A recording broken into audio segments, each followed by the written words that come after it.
Perk still with me, heading into Game 6 between the Celtics and Bucks. Perk, what has to happen for the Celtics to win?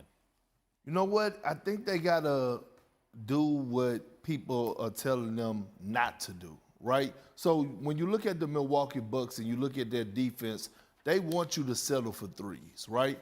But it's fool's gold, Max. Just think about this. In Game 5, the Celtics had 50 points in the paint. So with that being said I need Jason Tatum and Jaylen Brown to set the tone.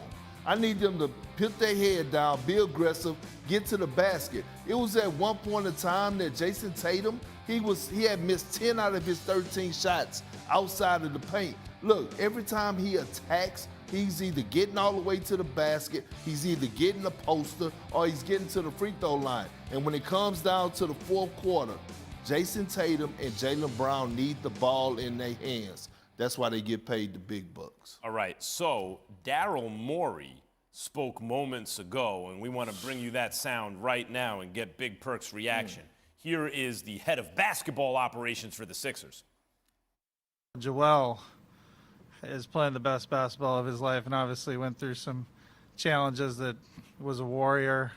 We think a full year of James, we can unlock what he brings us. Those guys have been building for years. They've done a tremendous job, so credit to Miami. And, it hurts to have to lose to them, but they really went out there and took it. And we need some of that toughness. We need, a lot of what we saw from them. Perk, you were some of that toughness on the Boston championship team once upon a time. What do you think of what Daryl Morey had to say? I mean, was he talking to James? Because that was the only guy that wasn't bringing the toughness. Like when you look at Tyrese Maxey and, we ain't going to even say what Joel Embiid had to battle through. I mean, say his name, Daryl Morey. I know y'all good friends. I know y'all family. I know, all this here. But here's the thing, right? Until they address the elephant in the room, and that's James Harden. He's an elephant sort of in the room, yeah. Yeah, he is the elephant in the room. Yeah, he's the reason that they're out. He's the reason. Leave those peanuts alone. Get in the gym. Yeah, that he's out. He's the reason that they're out of the playoffs. So when I look at James Harden right now, the worst thing that Daryl Morey could do is actually give him control and give him a voice. He don't deserve a voice, Max. That's from Harden's point of view. I get that entirely. I'm looking at it from Embiid's point of view. I just heard Daryl Morey back Embiid a little, said maybe the best player in the game. He's talking about Joel Embiid. Embiid had a team with his guy, Jimmy Butler, on the team. Sent him packing. Sent J.J. Redick, another like Embiid guy, out. That seems to me to be backing Ben Simmons, right? Now they trade Simmons, they bring in Harden. That's Daryl Morey's guy. Now we're at a crossroads here. Are you going to try to bring in D'Antoni for Harden? Are you going to extend Harden to a supermax? Or are you going to build around Joel Embiid finally and really make it his team? Well, listen, if he don't build around Joel Embiid, he got to get right or he's going to get left. That's the thing. So at the end of the day, we already know Joel Embiid is just a special talent. In my opinion, I would actually look to trade James Harden.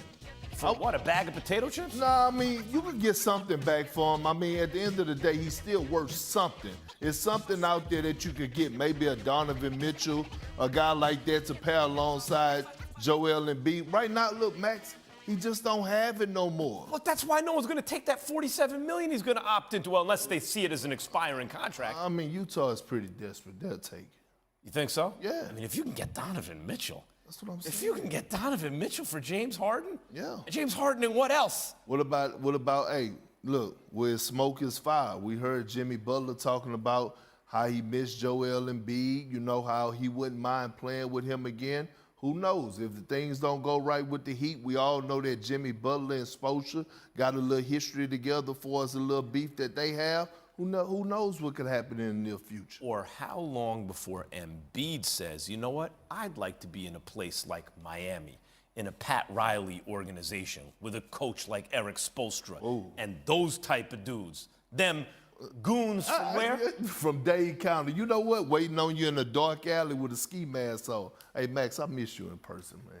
Likewise. After getting embarrassed by nearly 40 in Game 5 versus the jaw-less Grizzlies, the Warriors will try once again to close out Memphis tonight in Game 6. We now go live to the Bay Area and Kendra Andrews, who's covering the Warriors. It was to you that Steph Curry said he was going to whoop something. I won't repeat it. Kendra, who joins us now from Golden State, that's not what happened. What are the Warriors' plans to recover after they were the ones getting that whooping in Game 5? Yeah, Max, heading into Game 6, the Warriors are really emphasizing limiting their turnovers, which has been a huge issue for them really all series long. Mike Brown says, you know, we thought we did a good job of that maybe the first 6 minutes of that game, but then it just snowballed. And he really gave credit to Memphis's defense, particularly Jaren Jackson Jr. and Steven Adams, and said we have to better prepare for those two players. We cannot penetrate into the paint as deep and then try and kick the ball out because those two players are going to be there to intercept it. We have to move the ball out much more quickly. Mike Brown also challenged Draymond Green to be more aggressive scoring. He said, look, if a defender sags off of Draymond, which they did several times in Game 5, Draymond has to, quote, let it fly. The Warriors understand that it's Draymond's passing and playmaking that make him so important and special, but if he's wide open, they want to see him look to score the ball instead of looking for a pass to then risk another turnover. Great stuff as always. Kendra, quickly, what's the latest you're hearing on Steve Kerr's health? Yeah, Max, Steve Kerr, there's no big update on him. They're still waiting for him to get out of health and safety protocols. I asked, you know, could that happen maybe tonight? Could we see him tonight? And they said maybe, but he still has to pass those 2 negative COVID tests within a 24-hour period. So it's unlikely that he's going to be back tonight. We'll see if that means that he'll be back for the rest of the series if the Warriors lose. Of course, there's going to be a Game 7 on Sunday. It's unclear if he'll be able to join the team, but Mike Brown, who's been the acting head coach, just said, I'm going to keep coaching until they tell me not to anymore. Thank you, Kendra. The NFL. Tim Bontemps reporting. NBA reporter Brian Windhorst joining us now. Brian, James Harden's future in Philly, just one of the questions that needs to be answered this offseason. Would you please explain what all of his options are this summer? Yeah, he says he expects to be back, Jay, but the terms are what's going to end up being important. So his option 1 is to pass by his player option and become an unrestricted free agent. I'm going to be honest with you. I think that's what the 76ers want him to do. Then they could negotiate a fresh contract that could, frankly, include a pay cut from the $47 million that he would get. And that is obviously going to be something that he and Daryl Morey would potentially discuss over the next couple of months. Option 2, pick up the option in his contract for the $47 million and play everything out on a 1-year deal. This would get him the most money short term, and I just think I should point this out, it would enable him to be traded, since this is a guy who's asked to be traded twice in the last 2 years. Option 3 is the situation that everybody thought would happen when he was initially traded, which would be picking up the option and then extending off of that to get to that $250 to $260 million supermax contract. That is probably the longest shot at this point, but I suppose anything is possible. Anything is possible. A story to keep our eyes on. Let's pivot to the other series in the East. Celtics Bucks, Game 6 tonight, 7:30 Eastern on ESPN. Robert Williams, questionable after suffering a bone bruise after colliding with Giannis in Game 3. Brian, what does Boston need to do to keep the series alive? You know, Jay, they feel like they should be up in this series and maybe even have ended it in 5 games. The two of the games they lost, one by 2 points, one by 3 points. They feel like they have been the better team for huge chunks of these games. They just haven't been able to finish. So look for them to play with confidence in this game tonight and try to build up a lead so that they can play with a little bit more loose fashion down the stretch. They tightened up under pressure in Game 5.